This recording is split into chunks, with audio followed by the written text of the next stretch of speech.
the trigger of the prototype device, watching as the armored giants convulsed in a cascade of sparks while the apartment's lights died. Silence followed the electronic shriek, heavy and absolute.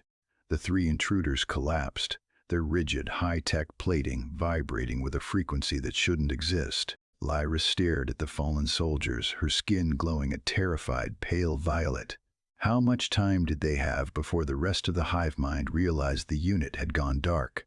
The universe didn't shout at 3300 EM. It knocked from inside the bedroom. If you want to see how one human broke a galactic empire's logic, stay with us. Now, the story of the variable. 9 hours earlier, Kalen Voss had been fighting a losing battle with a flickering monitor and a lukewarm cup of synthetic coffee. The signal analyst's apartment was a graveyard of half-finished projects and copper wiring. It was a messy, disorganized life, but it was his. He lived in the gaps between the city's efficiency, a rounding error in Terra 3's grand design. He was leaning back, rubbing his eyes when the air in the center of the room curdled. A ripple of light, like oil on water, expanded into a silhouette. Then came Lyra. She didn't arrive with a flourish of engines or the hum of a teleporter. She simply was there, a luminous humanoid whose very presence felt like a whisper of a world Kalen couldn't understand. Her eyes were wide, tracking the shadows of the ceiling. "They are coming," she whispered, her voice a melody of friction. "The harvesters. They follow the symmetry of my light." Kalen didn't ask who she was or where she came from. There was a look in her eyes, a raw, frantic desperation that bypassed his analytical brain and hit his gut. He looked out the window. Across the skyline of Terra 3, the stars were being blotted out, not by clouds, but by geometric voids. Massive, silent vessels, perfectly angular and terrifyingly still, had entered the upper atmosphere. They were masterpieces of engineering, silent predators that moved with the grace of a mathematical proof. A scanning beam, thin as a needle and bright as a dying sun, began to sweep the apartment block across the street. It was systematic. It moved in a perfect grid, leaving no stone unturned. "They track biosignatures," Kalen muttered, his mind already racing through the scrap metal on his workbench. "They're looking for a specific frequency. Your frequency." He grabbed a crude, handheld prototype, a harmonic disruptor he'd been building for satellite research. It was a messy tangle of wires and exposed capacitors, held together by sheer willpower and electrical tape. "Terra 3 is loud, Lyra.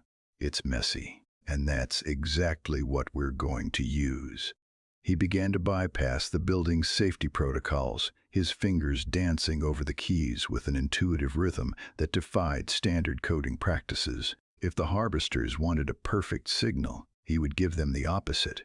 He would give them chaos. The surge didn't just flicker, it screamed. By shorting the city's primary power grid, Kalen had turned the entire sector into a jagged wall of electromagnetic static. Outside, the geometric harvester ships shivered, their perfect stabilization thrusters struggling to calculate a counter-frequency for the sudden, rhythmic chaos. Kalen grabbed Lyra's hand, the heat of her skin surprising him.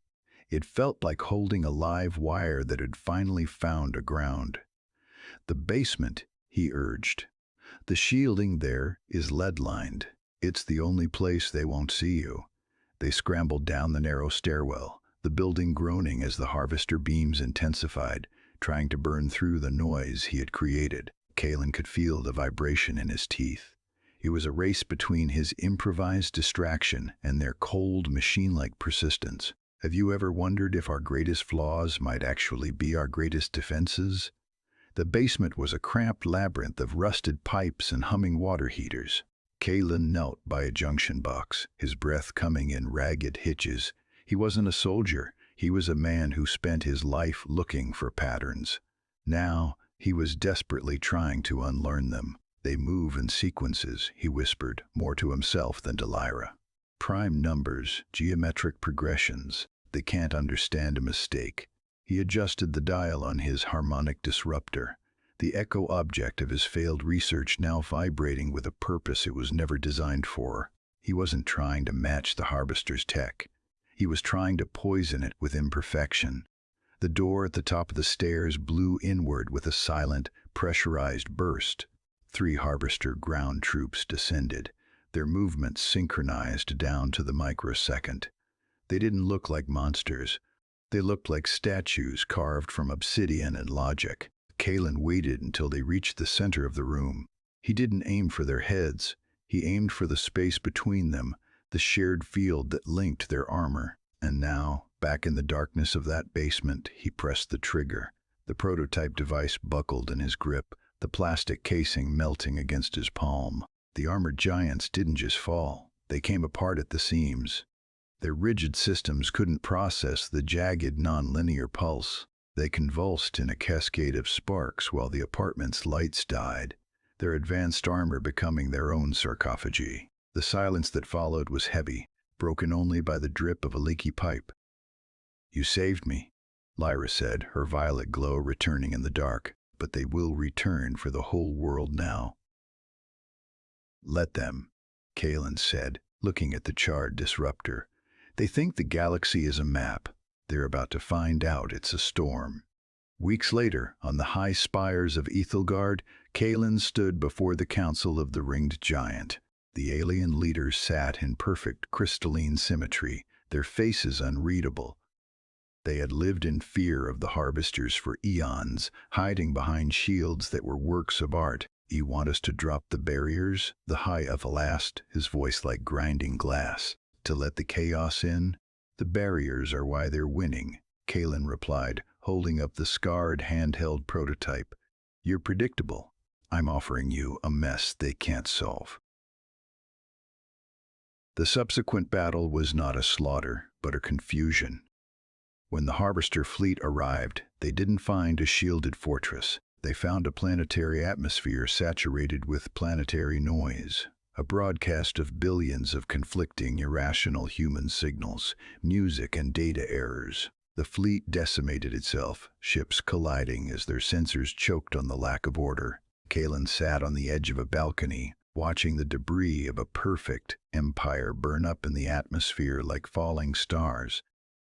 The High Eiffel stood beside him, watching the same sky. "We spent eras mastering the laws of the universe," the alien whispered. "We never considered that the variable who ignores them would be the one to save us."